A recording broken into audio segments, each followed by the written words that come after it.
This, my friends, is the IFI Audio HIP DAC 2, a flask-shaped, second-gen, good-looking, mind-warping, as in, you have to hear it to believe it kind of deal, portable amp for your headphones or your earbuds that punches way above its weight.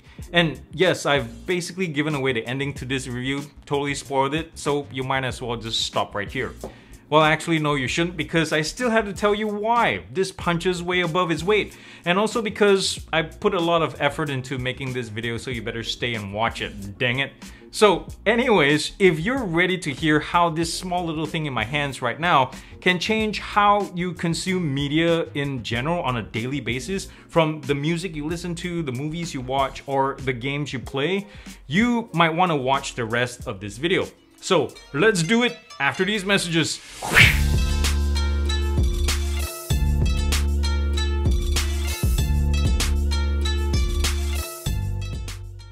This second gen has an upgraded 16-core XMOS chip, boasting double the clock speed and 4 times the memory over its older sibling. Thankfully, it also carries over the excellent Burr Brown DAC in here, but now also houses an updated version of the global master timing circuitry. With its new crystal clock, it further eradicates jitter in the whole digital to analog conversion process. And in case you're wondering, that's also where we get the DAC abbreviation from, digital to analog converter. And also partly thanks to that chip, there's now full-time onboard 3-fold MQA decoding. So if you're a Tidal subscriber, you might find that last bit of news a little bit exciting.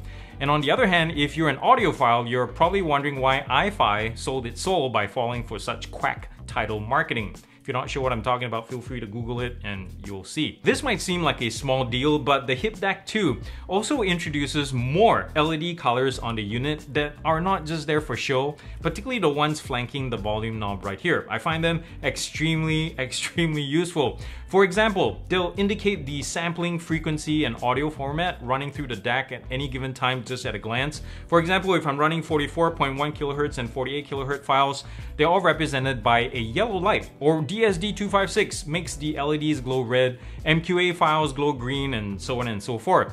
And by the way, white and red are new to this year for what it's worth. Plug in pretty much any headphone into the HIP DAC 2, even already amazing ones on their own like the Sony XM5 or the Bose 700 or this HE400 SE or a pair of Moondrops, and be prepared, guys, to have your ears and your mind blown away yet again. Because think about this, those headphones / earphones that we just talked about, they're good straight out of the box, right? But if you add the HIP DAC 2, this thing bubbles up so much more audio information that I didn't even realize was missing. Songs like Radiohead's Karma Police or Frank Ocean's Thinking About You have so much more detail, so much more verve, power, and also spaciousness. This thing opens up the soundstage so well, among other things. The bass boost is almost perfectly gauged as well, tapering off right before when the vocal range hits without sounding muffled or overly warm like your regular X basses.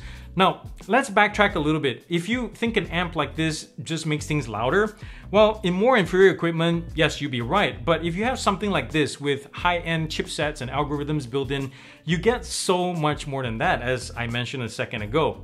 It's really like giving your headphones or your earphones a second wind, no matter how mediocre or amazing your cans are. Battery life is good for the most part for its size and power, although I wish it was maybe 25% stronger.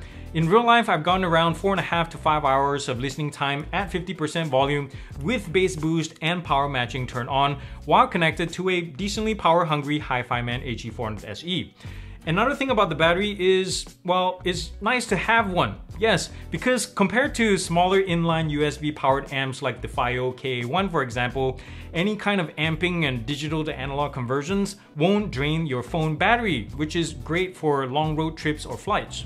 This is one of my favorite things, the volume dial. It turns like how an expensive amp would, with just the right amount of resistance. Even listen to this, the click stop whenever you want to turn this on and off is really satisfying and is properly damped.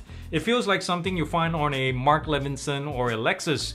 The outer shell in this beautiful sunset orange powder coating is not just a pretty face either.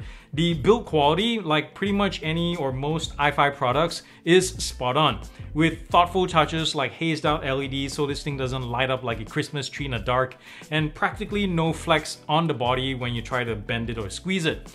I do wonder though on the flip side why the high-res logo on the back here is merely a decal.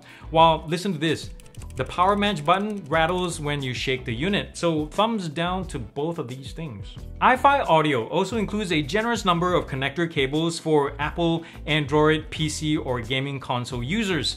As you can see right here, they're thick and sturdy, so you probably won't need to find replacements anytime soon.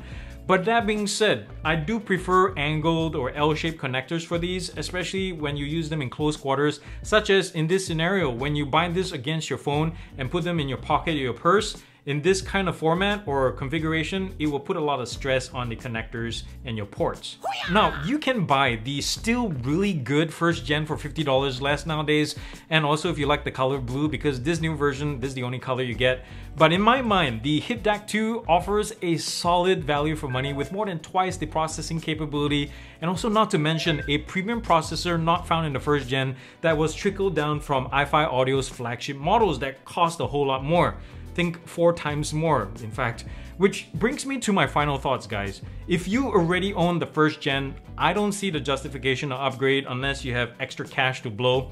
But if you're new to this scene, if you're shopping for one of these, at this level of performance versus price, it's almost impossible to find a more fantastic sounding, downright good looking, portable, internal powered DAC amp. Yeah, this better be at or near the top of your shopping list, guys. So with all that said, I'm giving the IFI Audio HIP DAC 2 a GearUP score of 9.1 out of 10. That's really strong, and this is how I broke it down to get final score. If you have any questions how I got there in any of these 6 categories, feel free to comment down below. Well, thank you so much for watching this, guys. The fact that you're here really means a lot to me right now. You could have been doing something else, watching another video, but you're checking this out. So a million life points to you. Remember to thumbs up if you like this video, if you'd like to see more content like this, comment nicely down below, subscribe to this channel, get me to 50,000 subs, share it with your friends and family, visit my Patreon page and also the super thanks button down here if you want to financially support me somehow. So yeah guys, remember to do something loving and kind for somebody in this world as well, because guess what? The world needs it more than ever, and it starts with you. I love you all very much. Peace out.